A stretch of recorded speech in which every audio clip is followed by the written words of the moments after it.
Hello and good afternoon, and welcome to the second day of the GNOSIS conference. My name's Stuart Eves. I'm one of the program managers, and I'll be introducing the speakers in this first session this afternoon. Before we get into this various talks, I'd just like to remind you that you can access the conference via social media on Twitter and LinkedIn. You can reach them via the banner on the timeline page. And if you did happen to try that yesterday with the LinkedIn feed, you may have encountered a glitch. Apparently that has now been fixed. So you should be able to use both Twitter and LinkedIn without too many problems. That having been said, I'd like to now start the technical side of the program, and it's my very pleasant duty to introduce our first speaker this afternoon, who is Andy Lawrence from the University of Edinburgh. Andy has been a loud voice in this community for quite some time and has even written a book on the subject that he's going to be talking to us about this afternoon, which is Constellations, Sustainability and the Impact on the Night Sky. So Andy, if I can hand over to you, and I'll join again for questions at the end. Many thanks. Which did look very interesting. So let me, so you should be able to see my screen now, and I'll just get the PowerPoint show going. Well, Keynote actually. So can you just confirm you can see my slide there? Anybody responding to me? Well, I'm gonna have to plunge ahead, assuming you can see me. Okay, so constellation sustainability, the impact on the night sky. In other words, it's my update on constellations and those issues from the astronomer's point of view. And I'm going to got 5 sections for you: impact, mitigation, awareness, regulation, and environment. So let's start off with impact. So I won't go over too much of this. So we all know that the impact of constellations is real already, in that astronomers are seeing stripes. It's also real on the ground, in that Starlink and OneWeb are already working. More and more customers every day, and for what I can gather, by and large, customers are pretty happy. And that's something we really should remember. Now, meanwhile, astronomers have been working very hard in various working groups, and 2 key reports I'd like to draw your attention to. The first is the Dark and Quiet Skies report from the International Astronomical Union to the UN, to the UNUSA office, and that was discussed last week at the COPUOS meeting. The other one I want to draw to your attention is my favorite, is the JASON report. And the reason I think this one is particularly important is that this report, it doesn't come from astronomers whinging, as it were, and it doesn't come from companies boasting either. JASON is an independent group of scientists which advises the US government. And it is also an incredibly thorough and reliable report. So I think it's particularly important, and if you haven't read it, you really should. Okay, so the bottom line, I think, is that we're being honest. The impact today is relatively modest, but of course, we're all very worried because it could get much worse. So the picture there is my version of the growth of both active satellites and debris, using data provided to me by Jonathan McDowell. And we see the kind of kink up over the last 2 years in active satellites, which will soon be reflected in tracked debris. And this whole thing of, there's going to be 100,000 satellites, it may or may not turn out to be correct, but that is the whole point, because it could be. And certainly, the JASON report confirmed this in quite a hard-nosed way, that there could really be pretty soon 100,000 communication satellites in low Earth orbit. So this is, in summary, without going through all the details, this is my kind of rough summary of where I think that puts us for a population of 100,000. For casual stargazing, it all depends whether we can get below the magic number of 6th magnitude, because things that are fainter than 6th magnitude are not visible to the naked eye, and above that they are. So this is kind of right on the edge of whether the problem is goes away or is absolutely terrible, and we don't know yet. For amateur astronomy and professional optical astronomy, it's pretty much the same thing. I'd characterize it as bad. There'll be streaks in every image, often multiple streaks. For radio astronomy, I'd characterize it as very bad. This is all assuming we don't manage to get good mitigations done, of course. And the observations could take 10 to 20% longer, and we'll hear more about that from Simon later. Debris. Now, this is, of course, not in principle an astronomer's job, but we have satellite space telescopes up there too, so we care about this very much. And here, the problem is potentially very, very bad. So that's my rough scorecard.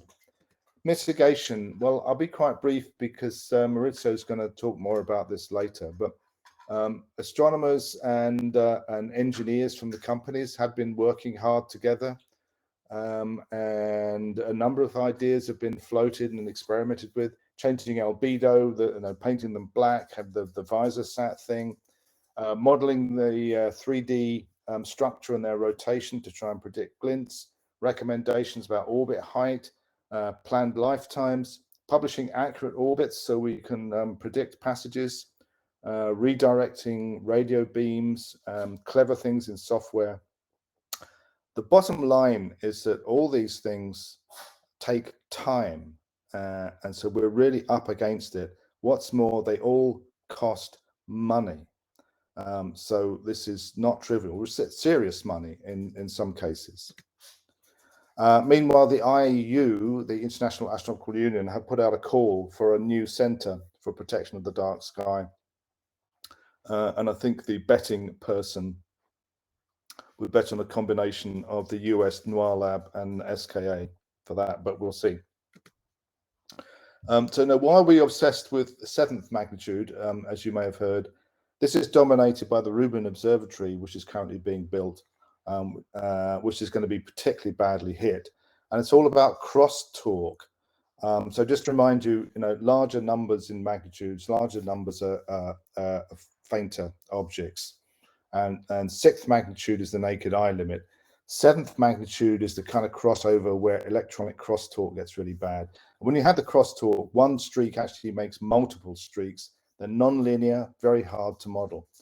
So that diagram on the right there is from a recent talk by Tony Tyson from Rubin, showing you how the original Starlink population was averaging around 5th magnitude. They've now got to about 6.5, not yet to that 7th magnitude. Because the OneWeb satellites are already 7 and a bit.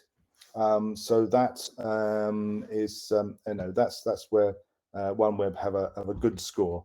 But it's not as simple as the average magnitude. As they rotate, you get glints, and these can be quite catastrophic. So here's a real measured example of Starlink 1549 and how it changed brightness over time. From below naked eye visibility to being equivalent to quite a bright naked eye star of almost 3rd magnitude. So this is a real problem. Visibility and orbit height. Of course, the higher up satellites are, the longer they're reflecting sunlight during the night, and the larger the fraction of the total population is visible from any one spot on Earth. So here's a calculation that comes from the JASON report. And here you can see 42,000 Starlink satellites. In the middle of the night, they should be invisible. But beginning and end of the night, there'll be something like 1,000 objects visible. The upper curve, now Maurizio may complain about this because they put in here the 2nd generation OneWeb, the 48,000 that they might do to compete with Starlink. That would be visible all night at 1,200 kilometers. and much larger numbers. Of course, their original 650 kind of number would be much less important.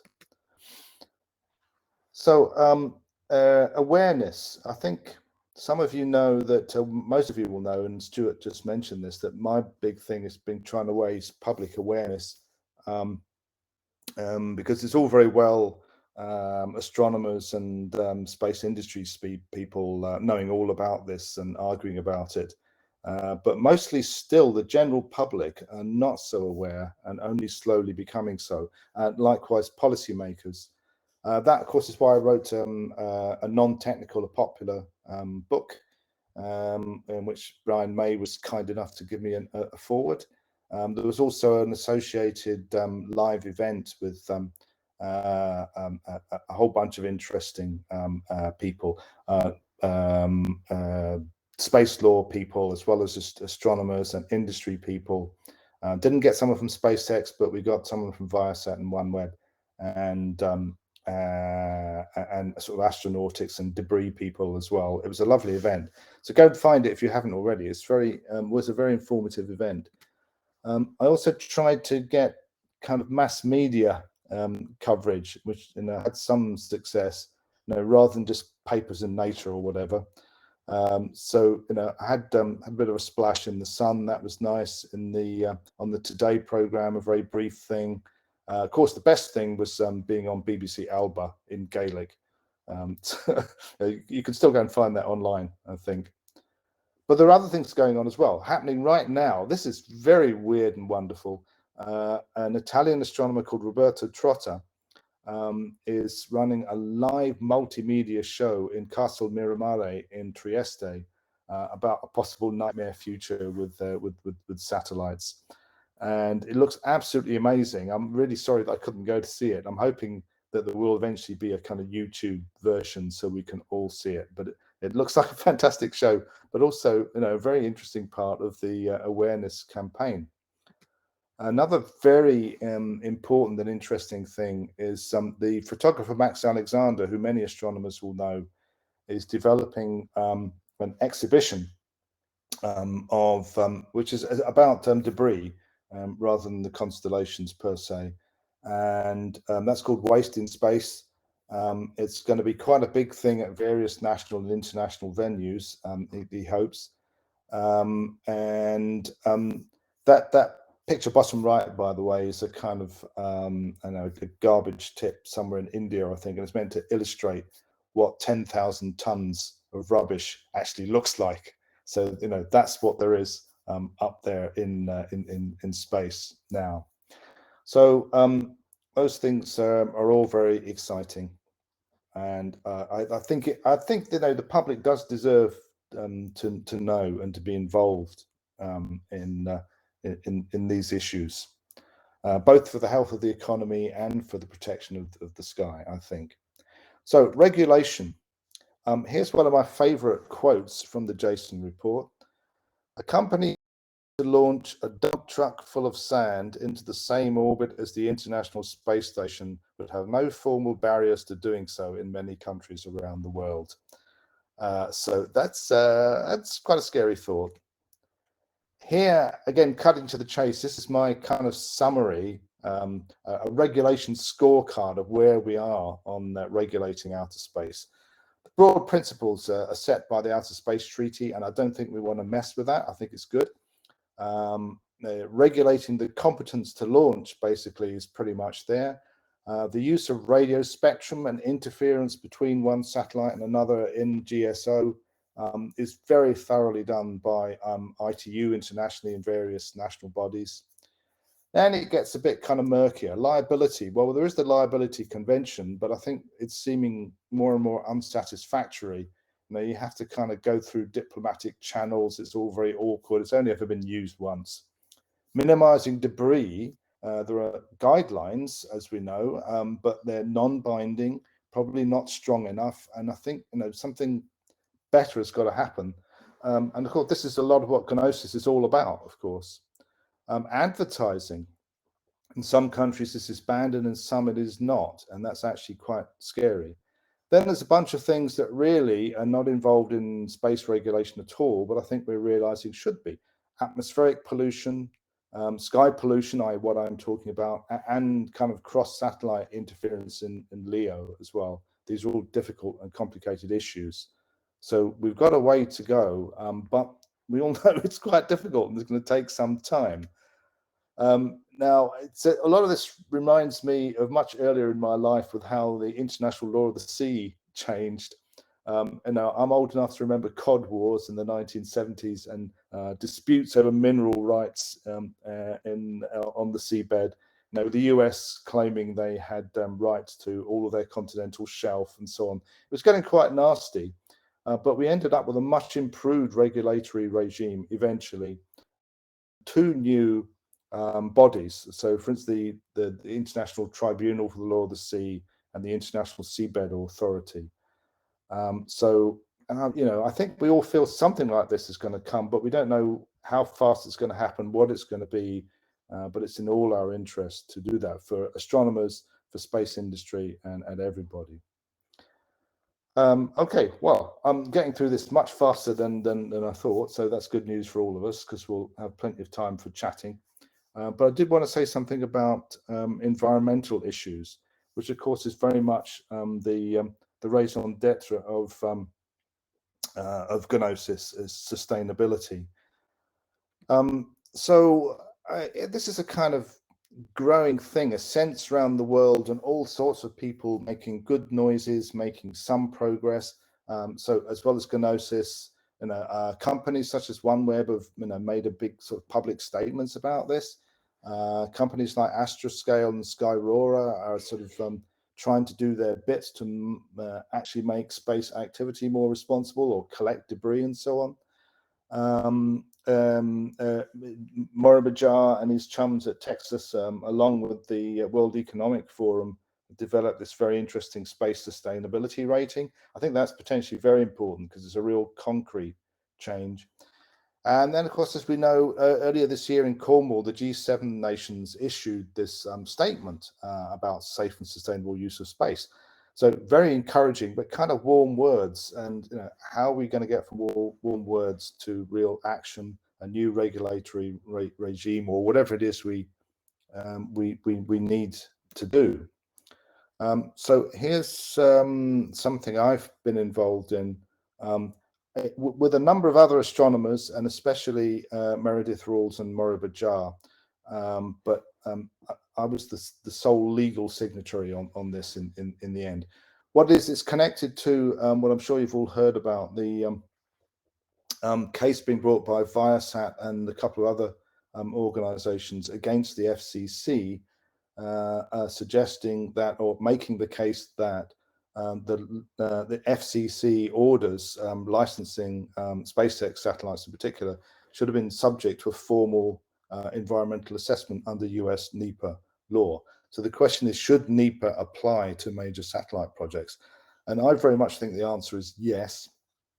So I was convinced to work with some lawyers in the US and write a so-called amicus brief. So while I didn't know what that was originally, but as a Brit, but it's kind of like a written expert witness statement, and that's available. It's a matter of public record, as is the submissions made by Viasat and the Balance Group and so on. But you can get a copy at my website if you want to see it. I've not been making too much public fuss about it yet because it's a kind of delicate legal situation. But it is available, and soon the FCC and SpaceX responses will be available too. But you know, my feeling is this is potentially quite important. Will set a real precedent.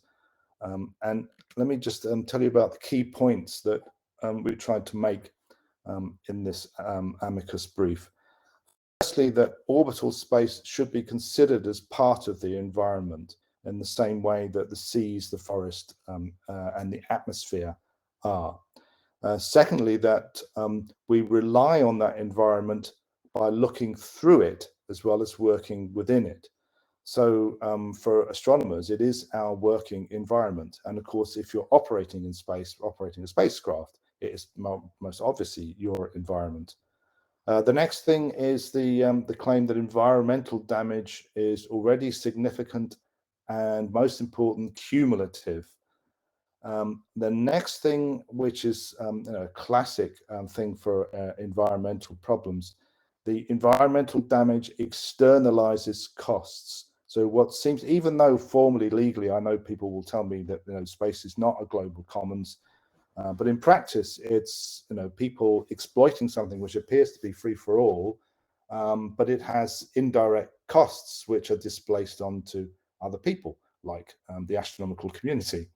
And finally, a sort of technical point, but no, the reason the FCC have not been doing this for years is that they've been claiming a categorical exclusion, as it's known, from 1986 onwards, saying that no, this doesn't apply to us.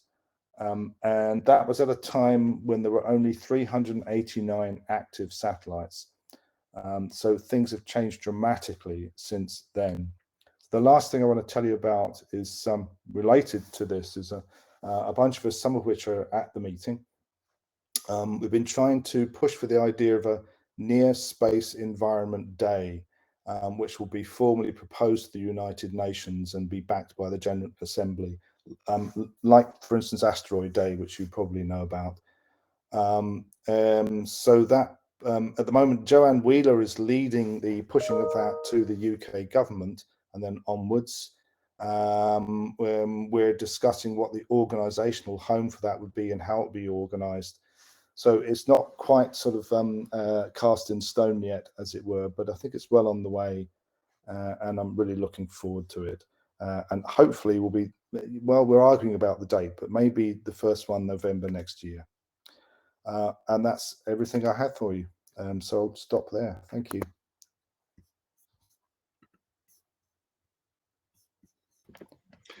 Thanks very much, Andy. It's really very much appreciated that you bring these issues quite so firmly into focus.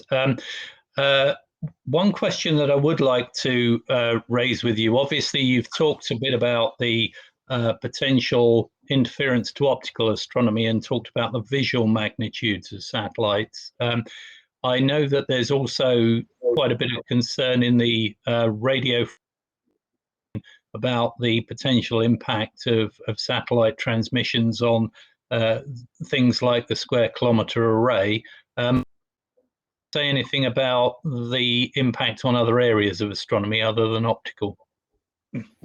Well, the other area that should maybe be considered is infrared astronomy, and that is covered somewhat in the JSON report.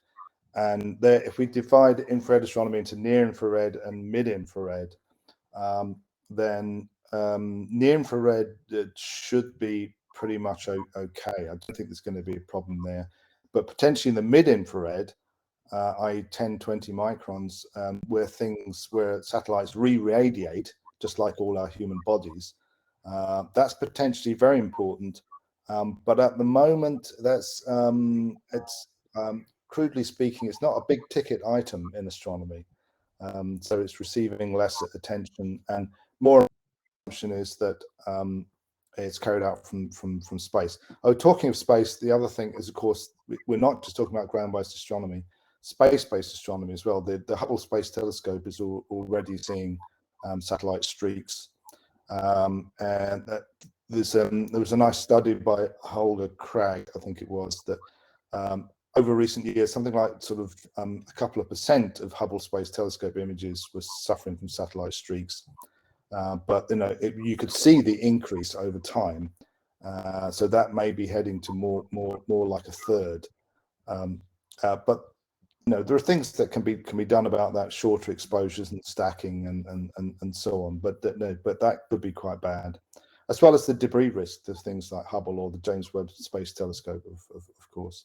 Oh, the James Webb Space Telescope is much further away. Come to think of it, it's in a much higher orbit. It is, yeah. So I think for the infrared, they are going to be reliant on James Webb. I think they'll be out at L2. I think so.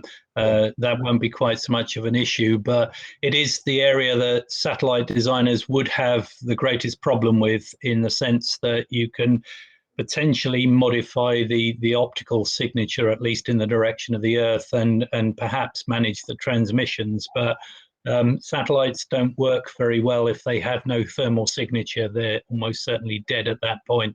So it's quite hard to keep a satellite from being, sort of illuminated by the sun and, sort of not around room temperature. So that's kind of a limiting factor for the satellite design community. We've had some questions come in from our audience, so perhaps I could start to address one or two of those.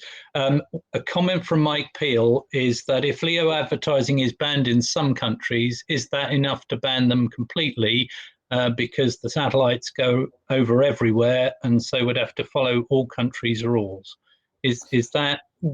Do you think that's true? Well, I don't know. I'll turn that one over to the space law people. I know. So for radio communications, obviously you have to have market access licenses, as well as launch and operation.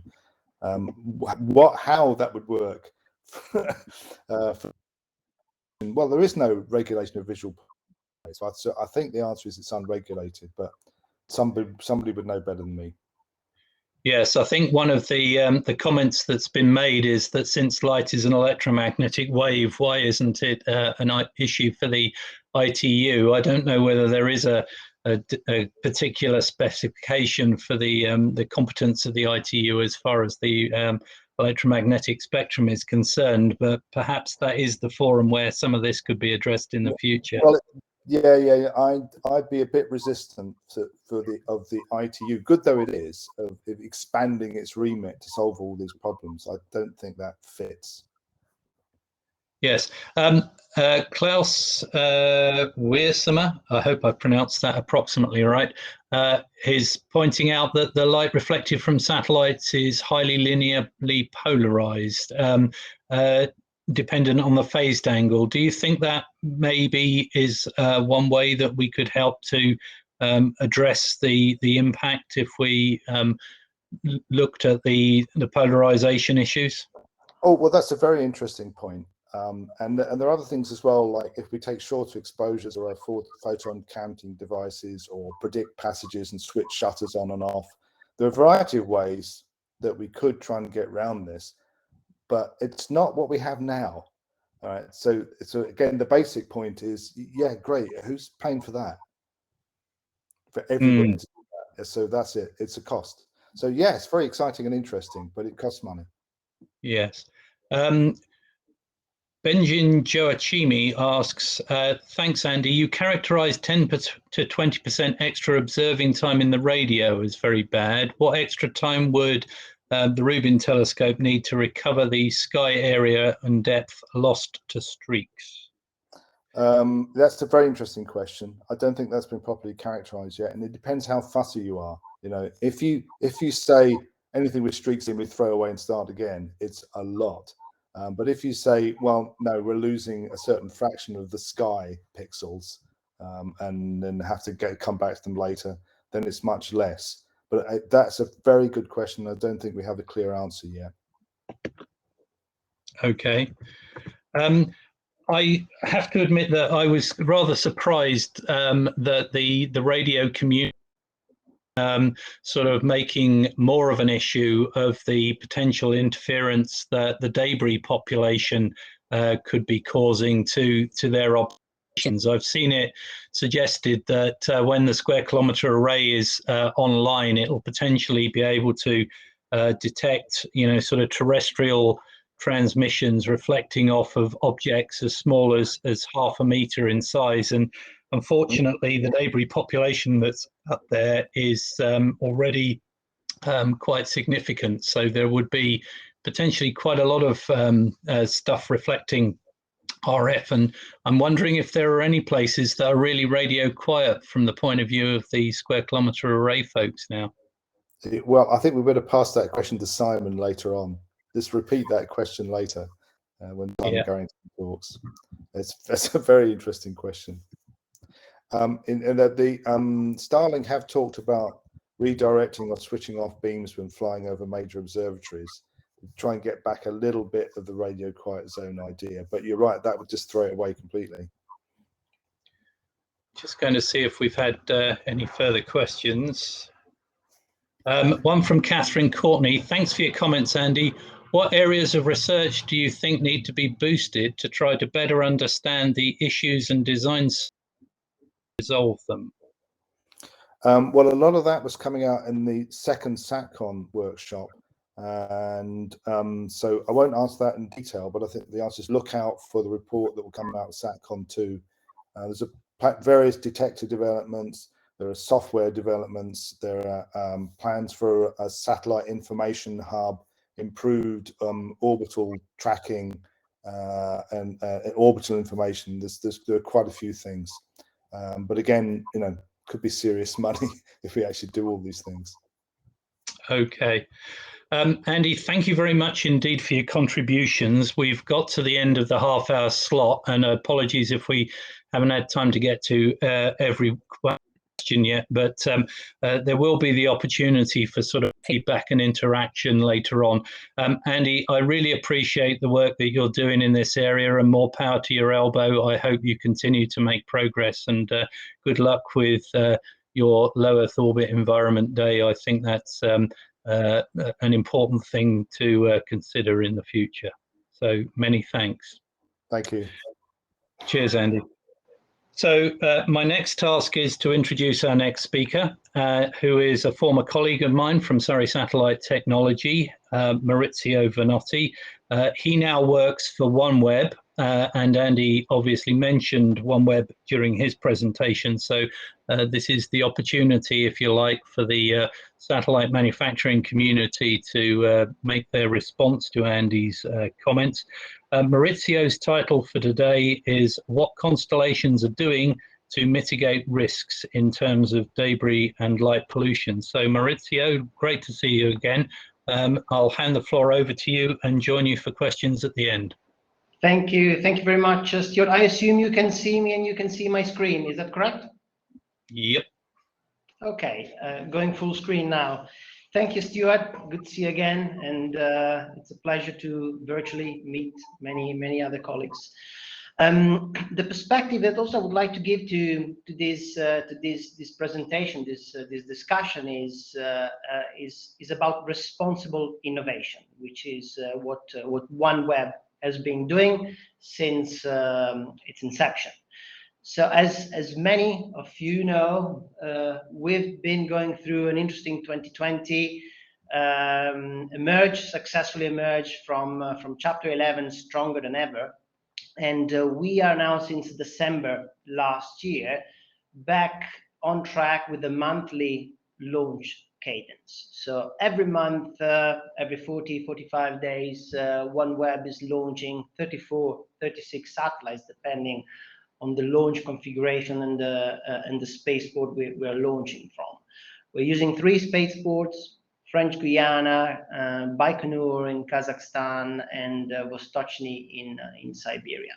And this gives this initial picture gives try to represent and visualize, you know, the sheer magnitude, the sheer scale of the endeavor. With the last launch, we welcomed connectivity to the North Pole, and anywhere in the world at latitude that is higher than 50 degrees north. So this is the first time that is now possible, and this is a fantastic achievement, not only for OneWeb but also, you know, for society, because for the first time we'll be able to responsibly connect and elaborate on this. Communities in remote locations like Alaska and the Aleutian Islands that stretch almost to touch, you know, the Russian borders. So we are all benefiting from advances in technology, but the key aspect that I would like to stress is that this has to be done responsibly. So access and use of the orbital environment really needs to be safe and sustainable. At OneWeb, we pride ourselves to talk live and breathe the concept of sustainability at all levels. So in terms of usage of orbits as a limited resource, and also how we act on Earth, on the ground. OneWeb is a LEO constellation that is flying at 1,200 kilometers, so to put things in perspective, much closer to Earth compared to geostationary orbits and medium Earth orbits, but it's a high LEO. So it's not a low LEO like the colleagues from Starlink, for instance. We're quite in a high LEO, which poses some interesting challenges, in particular for the deorbiting of the satellites at the end of their operational lifetime. But before going into that, it's important to show that we are executing our plan, which starts from the initial inception, initial manufacturing, and goes through the launches with our Arianespace partners, and in the future will also include the deorbiting of the constellation. So one of the OneWeb mantras is leave no trace in space, and we will elaborate on how we are planning to deliver and meet these expectations. So we have a production facility in Florida that assembles up to 2 satellites per day. The size of the constellation to provide global coverage is 588 satellites plus spares. Takes the nominal size of the constellation just north of 600 satellites, 12 planes, 49 satellites for each plane, and these satellites from the production facility are then shipped to the various launch sites. So once these satellites are in orbit, they are deployed in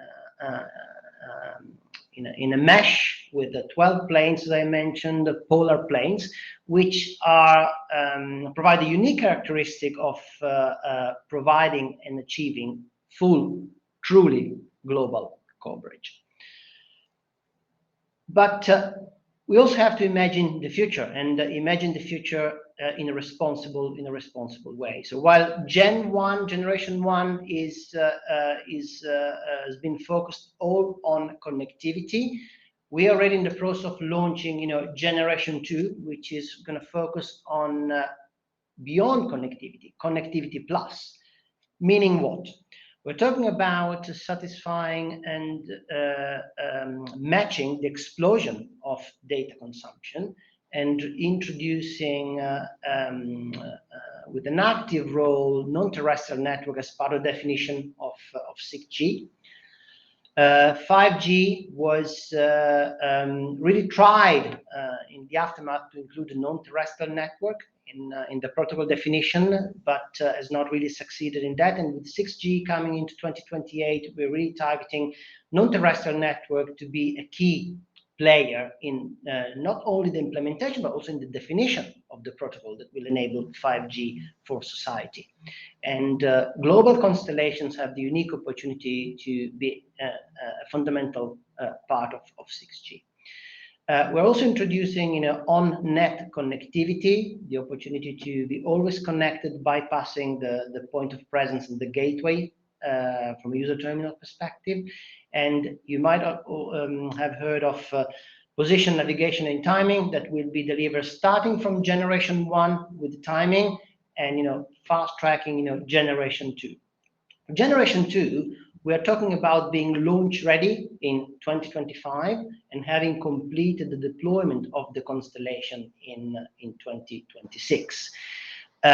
From a responsible space perspective, what that means is that we will be seamless phase in and phase out between the 2 generations, with the commitment to deorbit all the satellites from generation 1, confirming the vision and the mantra of leaving no trace in space. Generation 1 satellites are equipped with propulsion system, electric propulsion system, which is sized in order to guarantee a controlled deorbiting and re-entry in atmosphere of all the satellites of the constellation. So we are doing innovation on a day-by-day basis, and it was not only true for Generation 1, but we are reaffirming and confirming this vision for Generation 2. In spring this year, we launched the first innovation challenge, and we've awarded 6 winners from industry and 6 winners for academia. Was the first time that we launched such innovation, but is a program that we will re-propose in 2022. And the idea, you know, the highlight was that we want to use these to connect new ideas for good. And the other key aspect is that was not only open to industry, but was also open, in particular we've been inviting academia to join us in this effort. So at the end of September, we're gonna present once again the winners of the first innovation challenge at the Generation 2 OneWeb Industry Day on the 23rd and 24th of September at ELSA-d Center in Harwell. During those 2 days, we will present the Generation 2 RFI to the world, and we will also have the opportunity to present once again the ideas that from industry and academia have won the first innovation challenge. So it's also an opportunity here for me to say, please do connect with us if you have new ideas to propose in the responsible space domain. We're really welcome to take these ideas on board and engage with the wider community.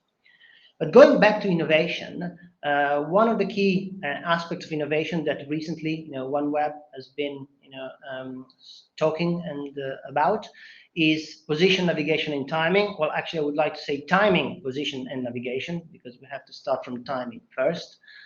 We are working towards the introduction of a timing synchronization service using Generation 1 infrastructure and constellation in late 22, beginning of 2023, and the full position, navigation, and timing service with Generation 2 from 2026 onwards. Difficult to imagine today a day without GNSS signals or position, navigation, timing signals, and how these are important for our day-by-day life and our society. So how are we going to do that?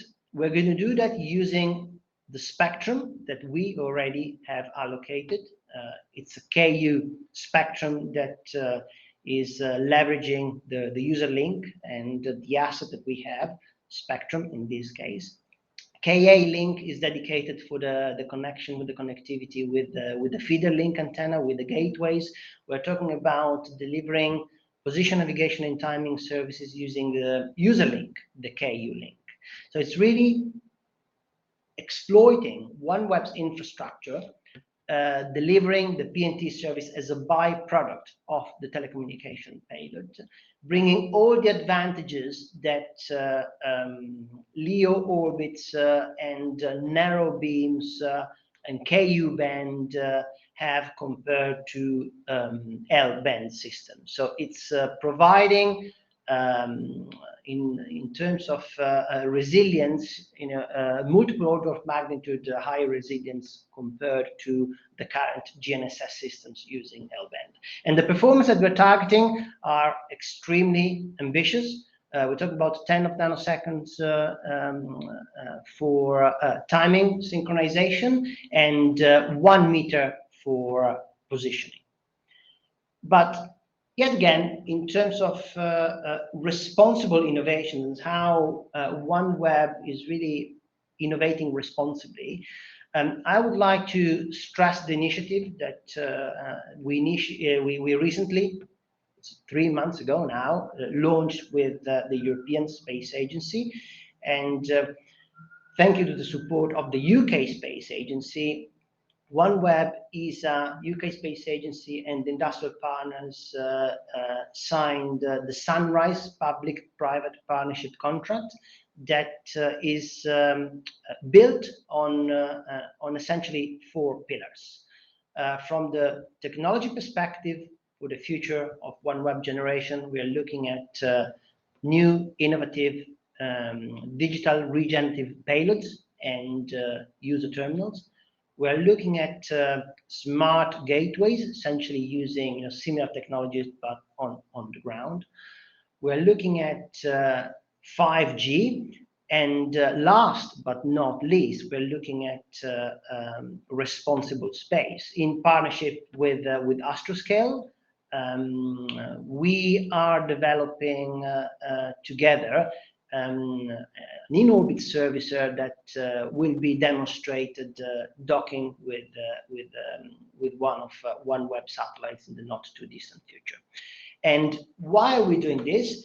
Because while our systems are designed, our satellites are designed with multiple levels of redundancies, at platform level, considering all the margins required to account for additional propellant for deorbiting the satellites, but we also design for the worst case scenario. And what is the worst case scenario? Is the complete loss of control of one of our satellites.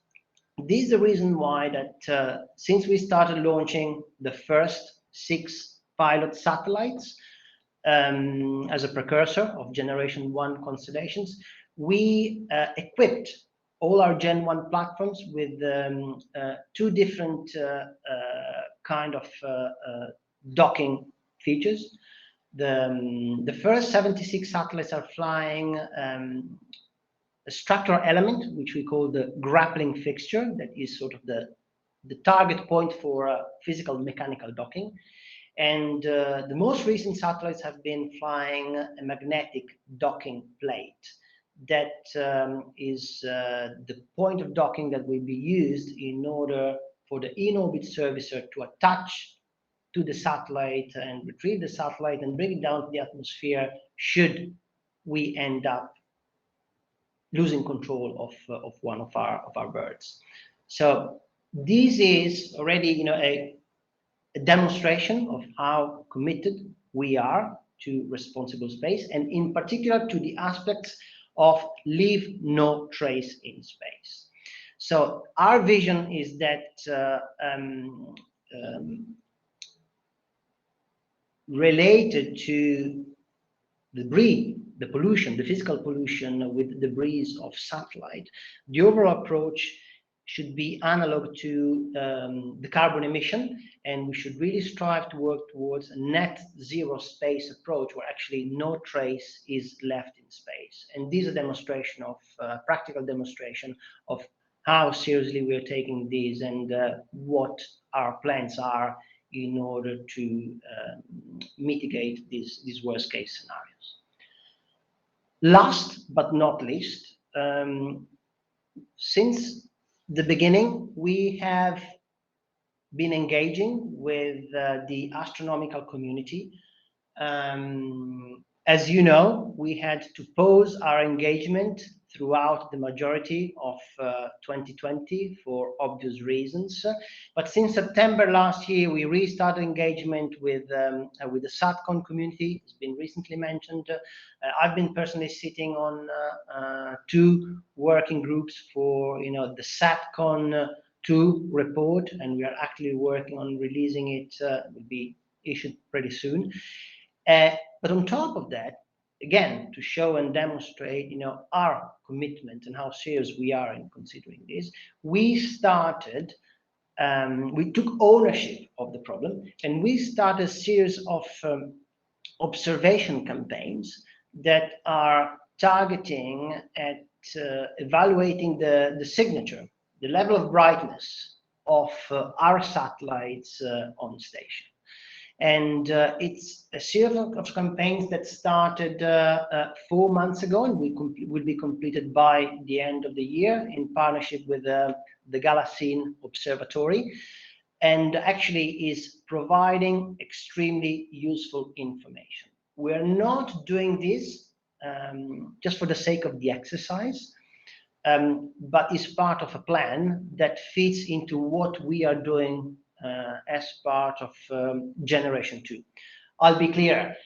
So we want to use this information in order to create correlated models, tools that can predict the brightness of the satellites for future designs. So once we're going to be able to have a correlated model that matches the forecast in terms of brightness with the brightness that is actually measured from the observatory, we're going to be a bit like what you do with the thermal balance when you do thermal vacuum, or when you do a mechanical model correlation between your finite element model and what you see, during a vibration test of the satellite.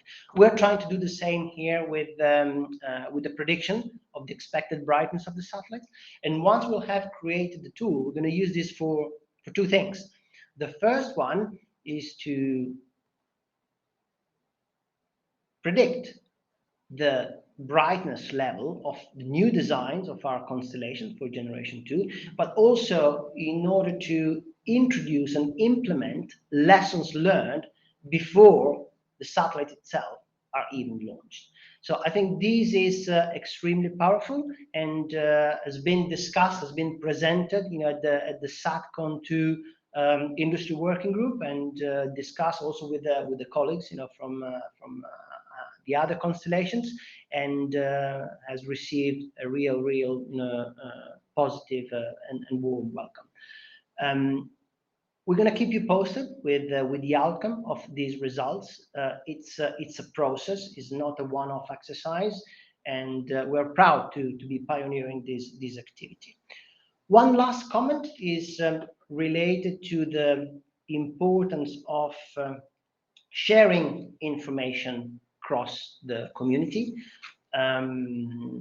In particular, the position of the satellites, the two-line elements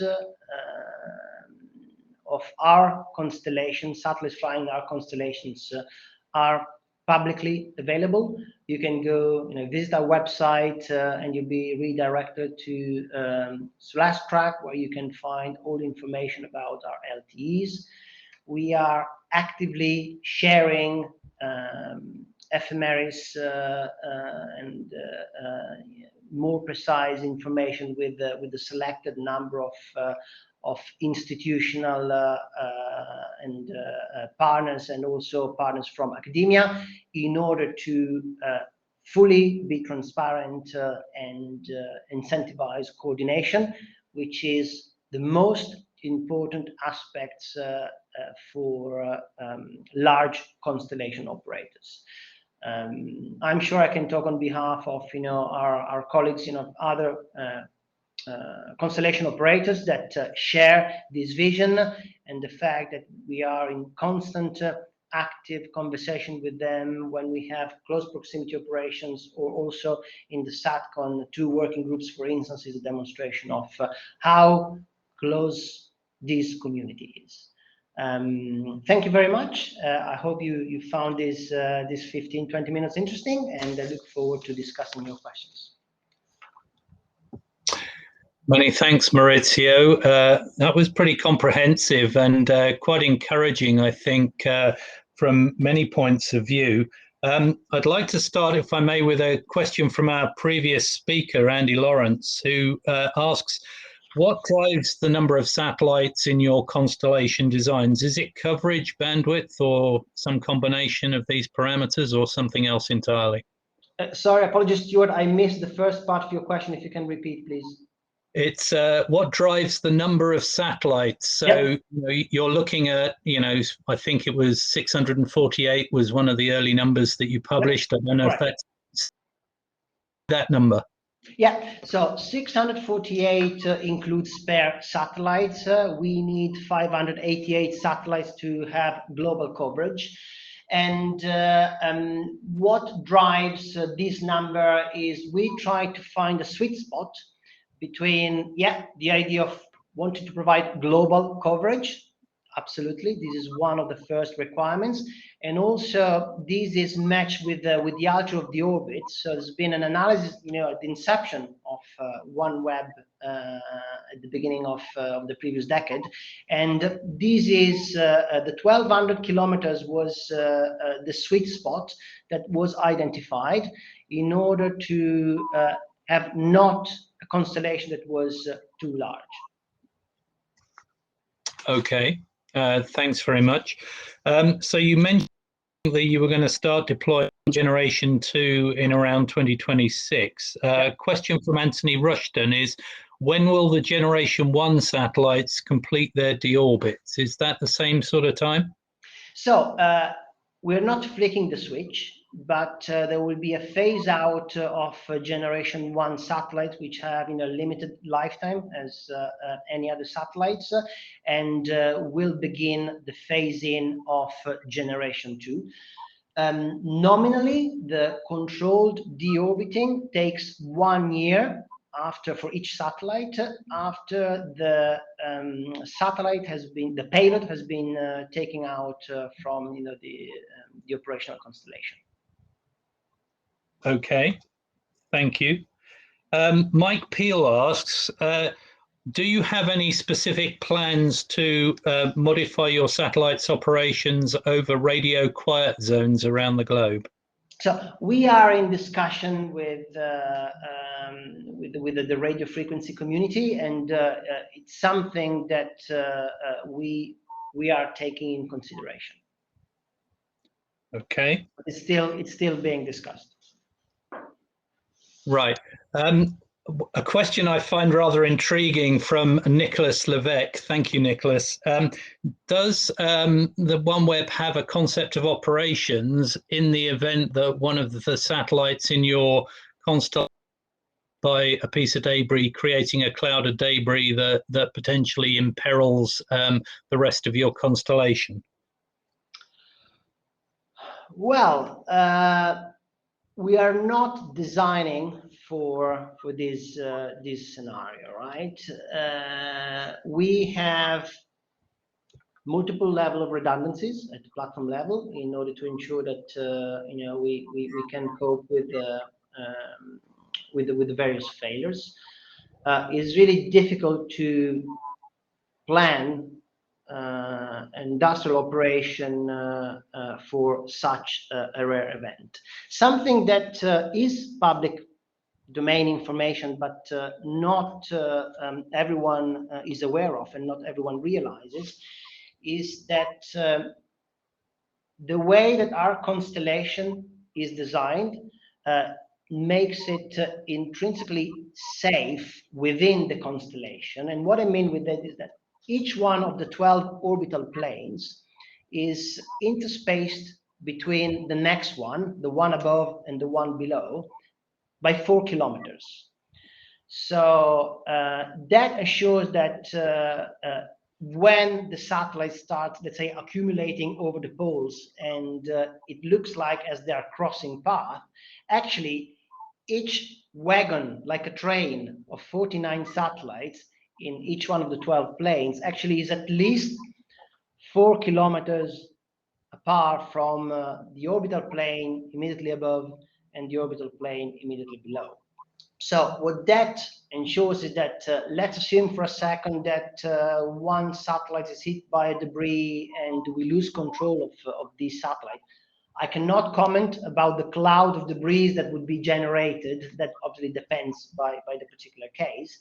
But let's assume that we have total loss of control of one of the operational satellites. That actually would not create an issue for our constellation. And by the way, the 1,200 kilometer is a very, very sparsely populated altitude. So we are the main active player there right now, and that makes it inherently safe.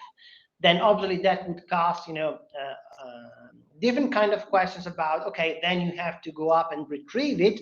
But this is the reason why we have either the magnetic plate for docking or the mechanical fixture for grappling.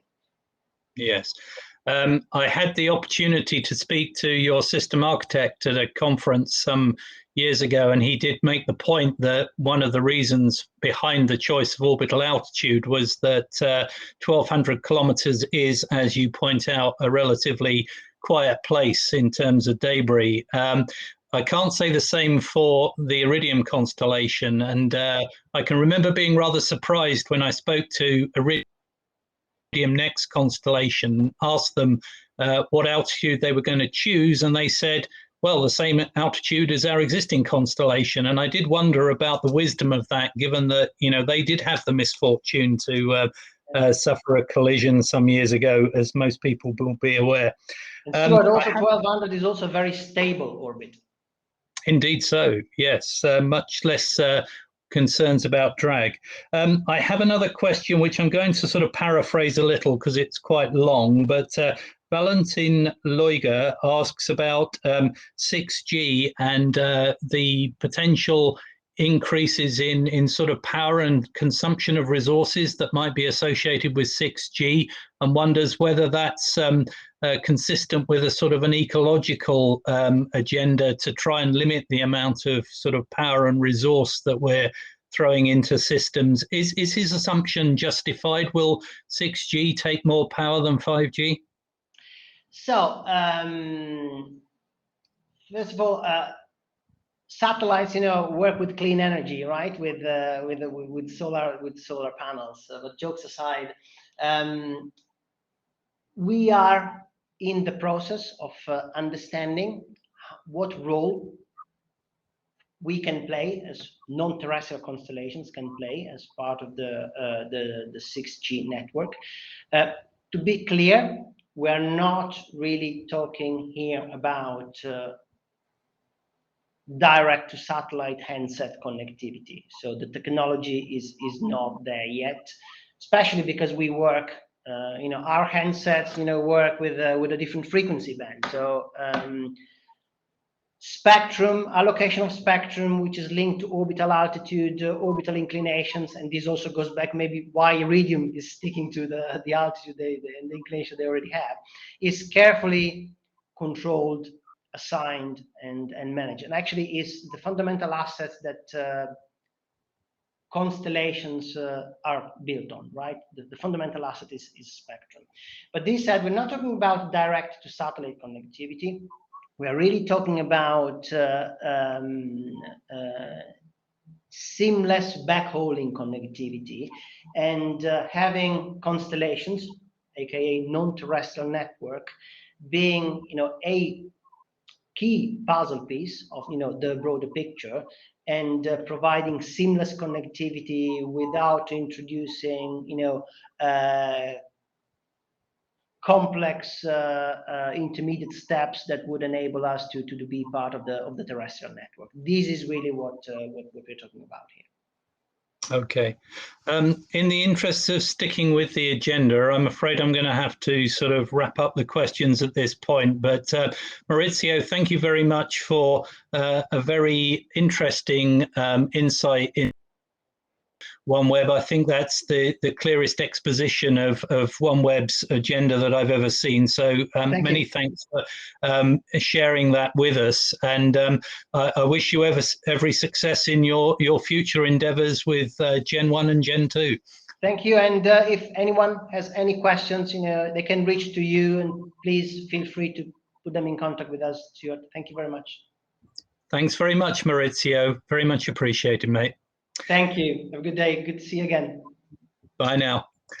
So the next task on my agenda is at 1400 or thereabouts to introduce some updates on debris removal. And we have two speakers that are going to address this topic for us over the next half an hour. And the first is Simon George, who I've known for many years. He works for Dstl.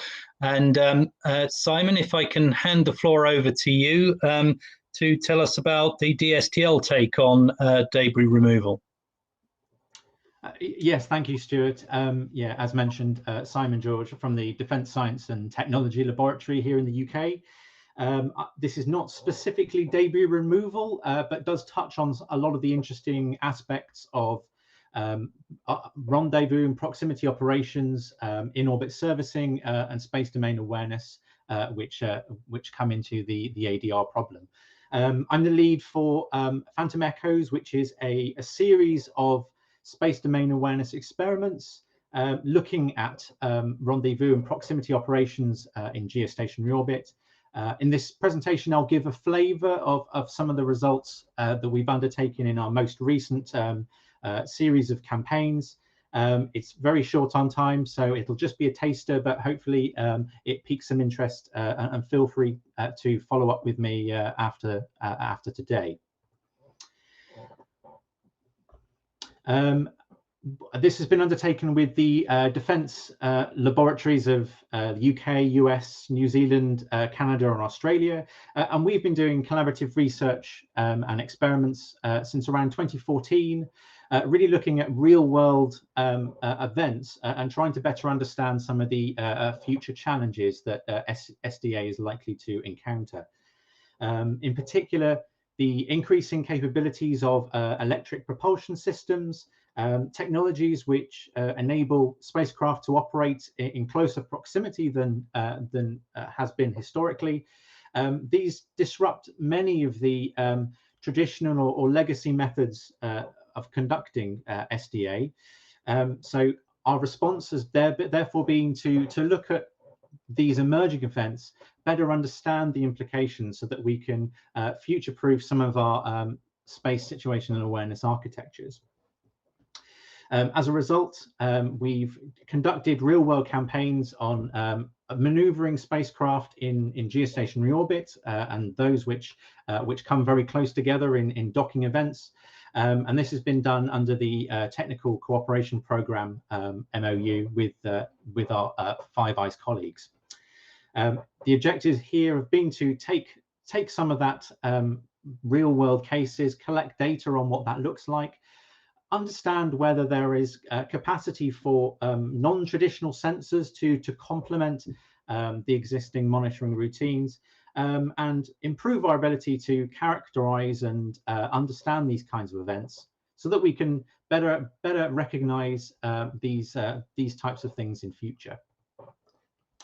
To do this, mission extension vehicles 1 and 2, GEO in-orbit servicing spacecraft, offered a real good opportunity to collect real-world data on this type of event. They rendezvous and dock with GEO-COM spacecraft, so it's a good surrogate use case for this kind of thing. Their missions held two principal phases for us. One was that long-duration electric transfer to GEO, but the one slightly more relevant to the topic today is the rendezvous and proximity operations around their client in the GEO environment. This series of experiments has been split into two. The first phase was done on the MEV-1 mission last year or so. In the presentation today, I'll focus a bit more on what we've done with Phantom Echoes 2, which has looked at the MEV-2 docking with Intelsat 1002 that took place back in April. We focused our efforts on two principal data collection campaigns on both MEV-2 and the client. We took one against the backdrop of the electric orbit raising process, looking at things like the tracking, custody, maintenance of the transfer to GEO. But the really great one to be involved in was observing that rendezvous from the ground, to understand what our capabilities are for handling and monitoring spacecraft getting very close to each other in deep space. This will just be, as I say, just be a flavor of what we've managed to achieve through this, and we've got so much data that we're still picking through that I'm sure we'll be back at another time to talk more. I'd like to recognize the wide array of participants that have contributed to this. The logos on screen and the flags should hopefully give a decent understanding of the range of capability that that was brought together, and we're immensely thankful to many of the participants of this conference for their involvement. We couldn't have done it without the cooperation of all these folks. Talking first and touching on the electric orbit raising process, one of the challenges we find with the electric propulsion technology and growth is it's increasingly feasible to undertake frequent low thrust maneuvering that disrupts the typical orbit estimation process, meaning that tracking and custody of these kinds of bodies is much harder than for non-maneuverable spacecraft and debris. So a crucial element of these two campaigns was to look at how we can handle those challenges of tracking and rapidly generating new orbit estimates on a vehicle that is not abiding by the traditional laws of Kepler and so on. We began with a 2-week phase tracking MEV2 and some other test targets. But the real success was in the final week that we spent tracking under pseudo-operational conditions, coinciding with the SAC-T exercise in the US. We made use of a range of optical and research sensors dotted around the globe. You can see these highlighted on the screen here, coming across academia, industry, and the defense R&D environments that I mentioned before, and utilizing things like the Unified Data Library for passing of data and images around that network. This experiment was highly successful by using the adopted ConOps for tracking of MEV2 and prototyping some new techniques for forecasting that future motion. We could retain custody of that vehicle despite that frequent low thrust maneuver cycle and gaps in the public tracking data that was available from spacetrack.org and other public assets. That was activity conducted last autumn, but I think the real one of interest to this session is looking more about the rendezvous and proximity operations campaign.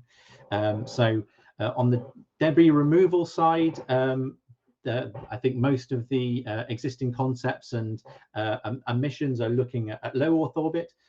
So this is slightly more on the in-orbit servicing end of things, and looking in that close proximity issues around large GEO comsats.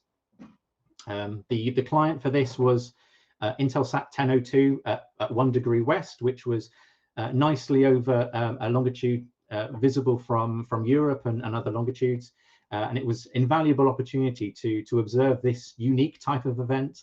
This was only the second true second docking in geostationary orbit, so it was a great opportunity to collect loads of real-world data, dissect it, and look at it forensically to understand. We were particularly interested in collecting novel types of data, a few on the bullets on the right, not just telescopes, but looking where things like RF, space-based, and other spectral regimes could help resolve this kind of activity.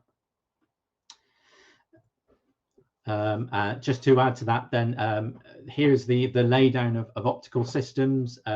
Again, due to the longitude, many of our colleagues in the US and Australia, New Zealand, Canada, less able to observe, but on the UK side and across Europe, huge wealth of data that we could use to support further analysis. This is just a snapshot of that montage of images and participants, and again, I'd thank everybody involved in that activity for their great contributions.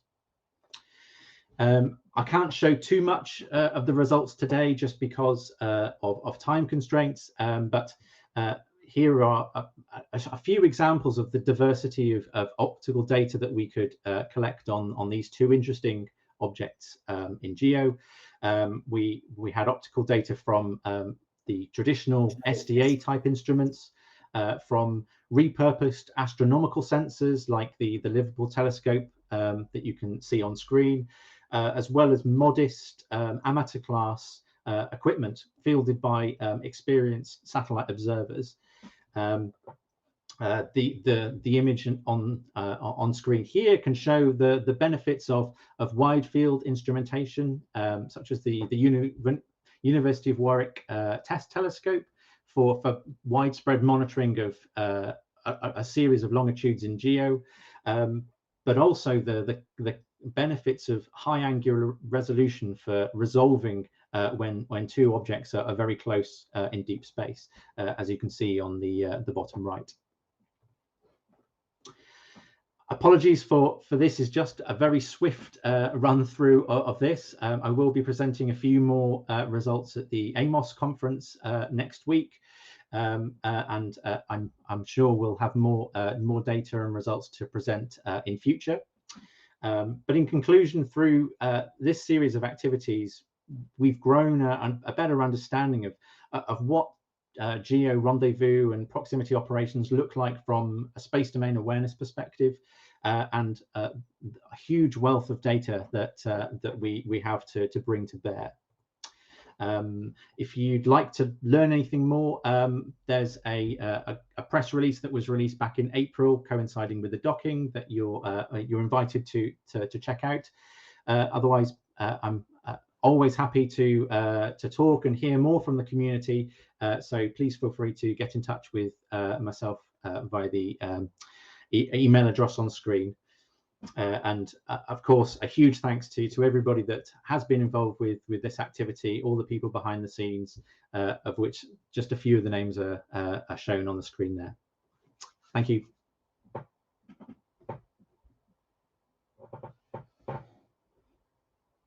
And can you hear me okay?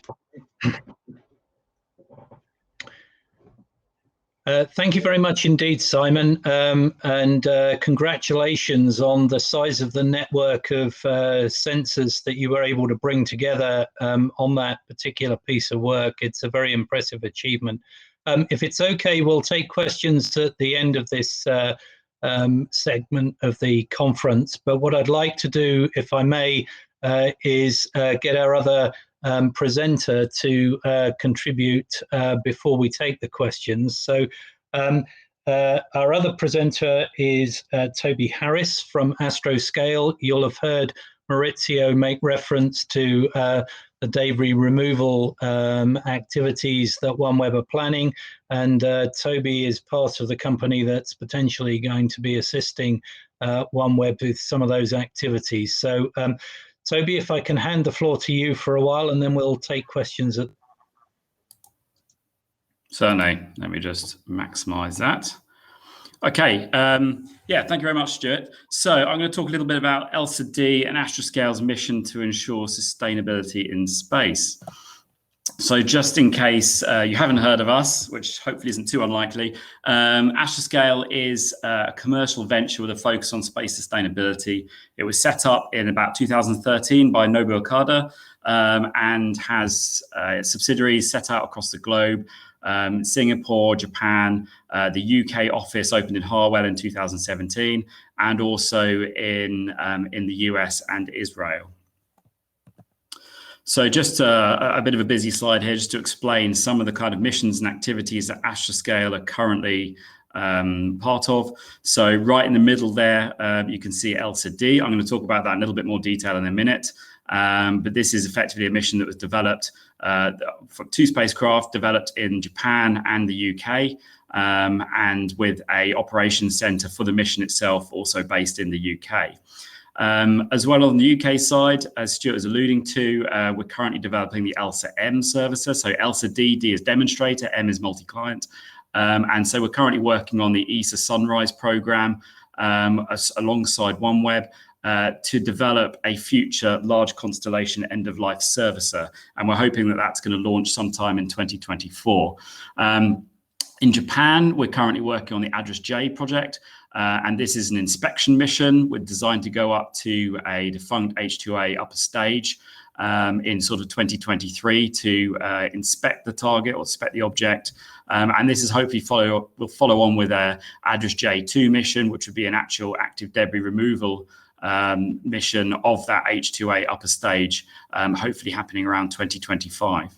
And then on the US side, supported by Astroscale Israel, after their move from effective space, we're currently working on geosynchronous life extension capabilities, so the LEXI spacecraft, which would be focusing on extending the life of satellites in much the same way Simon was discussing with the Phantom Echoes program earlier. Okay, so ELSA-d, the world's first end-of-life demonstration system. So aimed at basically proving end-to-end debris removal technologies. It consists of 2 spacecraft, a servicer and a client, or a chaser and a target, however you want to think of it, with a ferromagnetic docking plate, which enables the 2 spacecraft to connect with one another. Successfully launched earlier this year, and it's designed to explore a number of different key operations necessary for end-of-life and active debris removal, including client search, inspection, capture, reorbit, deorbit, etc. It was licensed through UKSA and involved multiple partners contributing to the development of the spacecraft and the operations and ground segment. And is currently being, as I mentioned before, operated from the UK. And this is kind of where we are at the moment. So phase 1, which is LEOPS back in March, we've had quite a lengthy commissioning period between April and August, ensuring that the interfaces are working, subsystems calibrated, making sure the client activates okay. And then we recently had the phase 3A demo, which I'll explain in just a minute, and we'll be looking to move on to phase 3B later this summer. Okay, so the phase 3A demo is the first of the demonstrations. There are 4 in total. This is effectively where the client or the target spacecraft was separated from the servicer for the first time and then manually captured effectively to validate the magnetic capture system. It was a very short demonstration. Certainly any ground-based sensors wouldn't have been able to see any difference. The spacecraft only moved very, very small distance apart from one another. And the idea is to check out and calibrate the rendezvous sensors and then verify the relevant ground segment systems and procedures. Now, phase 3B will follow on from this, and I'll show you just an illustration of what these demo phases look like. So this is just a whole sort of series of demonstrations. You can see in the orange there the different actual demonstration phases. So phase 3B will be a subsequent mission phase. Whilst in phase 3A, everything was done using telecommands. It was a manual capture. Phase 3B would involve a slightly larger separation distance and would involve onboard autonomous procedures to perform the docking procedure. And whilst we have access to about 16 ground stations for the mission, so we've got plenty of redundancy for pass coverage, this will enable us to test out some of the onboard autonomy. So successfully, once phase 3B successfully been completed, we'll move on to phase 4, which is capture with tumbling. So sort of the next incremental stage in difficulty. So the client will be given a small tumble, a rotation, and then it'll be a question of maneuvering the chaser spacecraft about that target as it's tumbling, a maneuver that we call the dance maneuver, at which point, once it's in that kind of local orbit, as it were, it will then redock with the spacecraft. And then phase 5 is kind of the final main demonstration where it will take all the bits that we've done already, and then we'll also do a client search. So effectively, we'll artificially lose the target, and then the onboard systems will locate the target and then perform the maneuvering and dance maneuvering in order to capture it. This will end with phase 6, which will be a descent maneuver followed by natural decay and passivation. So ELSA-d, we're trying to use it as much as possible to support SSA capabilities and understanding for rendezvous and proximity operation type missions. So as you can see on the left there, we've got a lot of ground truth data that we're getting from ELSA-d. We have the telemetry, such as the GPS position, the attitude and tumble rate, and obviously we know the burn and maneuver schedule of the mission. We have derived quantities from this, orbital ephemeris, covariances, and conjunction data messages from SSA screenings. And then we also have the ILRS, or satellite laser ranging data, pointing towards the retroreflectors on the spacecraft to give us high precision information there. And so what we'd like to try and do is use SSA observations from existing systems and novel ground-based sensors, or even space-based efforts, and then use that to try and validate these systems, calibrate sensors, and effectively look at how we can develop new capabilities for RPO missions, something that's core to supporting Astroscales and other RPO operator missions.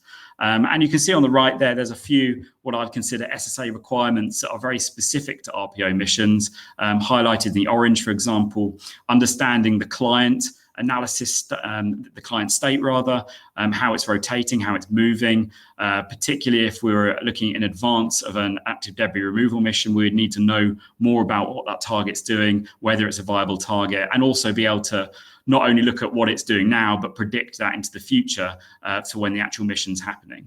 And then there's also some various other bits and pieces. So being able to perform collision avoidance in close proximity to a second spacecraft, and also looking at client fault and failure analysis. And then there's redundancy as well, where if the onboard relative navigation isn't doing what we're hoping it's doing, then we could use SSA support to provide that. And so we're working along with a number of organizations at the moment. It's very much kind of an initial data recovery stage at the moment, calibrating sensors, etc.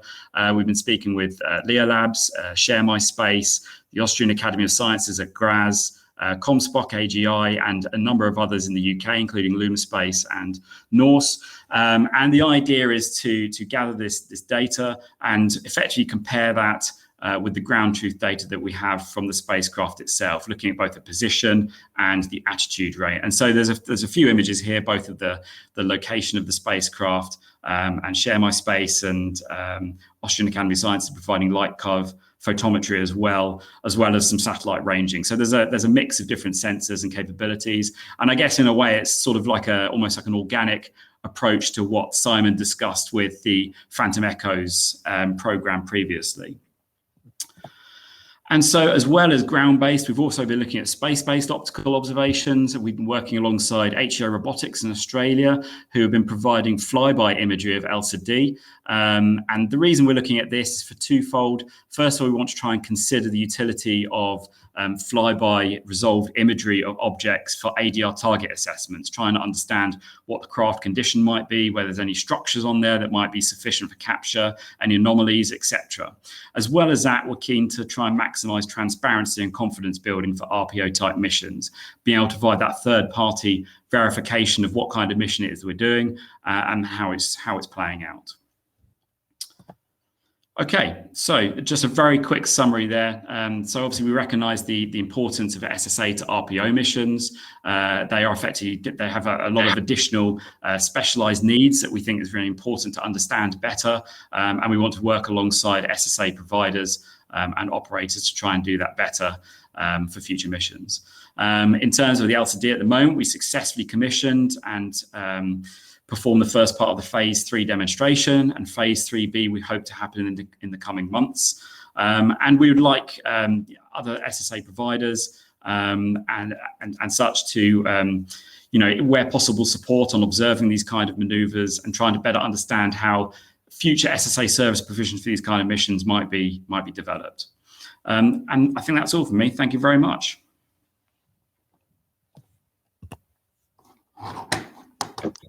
Thanks very much indeed, Toby. I think we have time for a couple of quick questions, perhaps one each. If I could direct the first one to you, Toby. Very interesting to understand the extent to which you're interfacing with ground-based observations as well as your own measurements.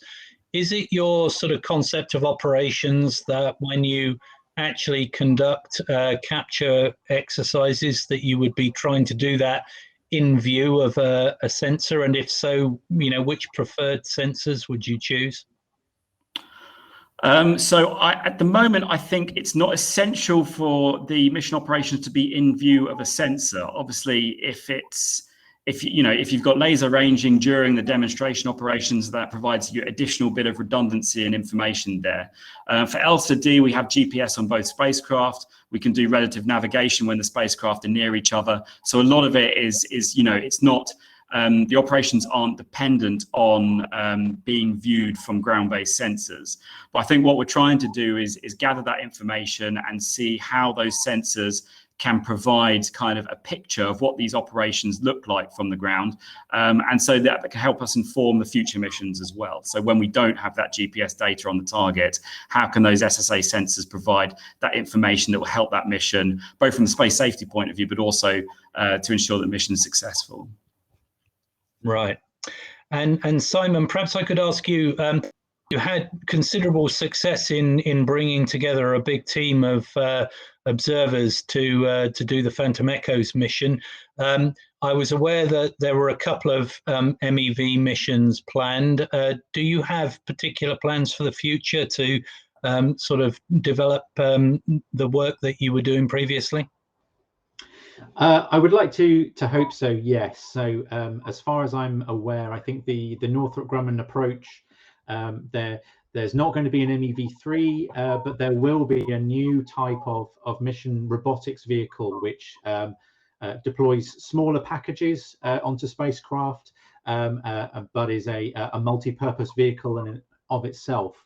Yeah, I'd like to hope that we can bring that community back to bear again, apply some of the new lessons learned from this last activity, but also understand how this different mode of operation of the MRV will change the results from MEV. Yeah, thank you both for your contributions. I think it's very interesting that what you're doing is, I think, a reflection of the way that the space environment is maturing. Historically, we just used to talk about traditional applications like comms and navigation and surveillance, and now we're talking about sort of satellite servicing and debris removal, and that's a much more sort of grown up and sustainable sort of position. So I wish you every success in your continuing efforts to provide a better capability to ensure the sustainability of space in the way that this network is targeting. So what I'm going to do now, if it's okay, is take us into a break. Thank you again to Toby and Simon for their contributions. We'll be away for 15 minutes until 14:45, and then Kath Courtney will be chairing a discussion panel on knowledge gaps and solutions. So enjoy the break and see you again at 14:45. Many thanks.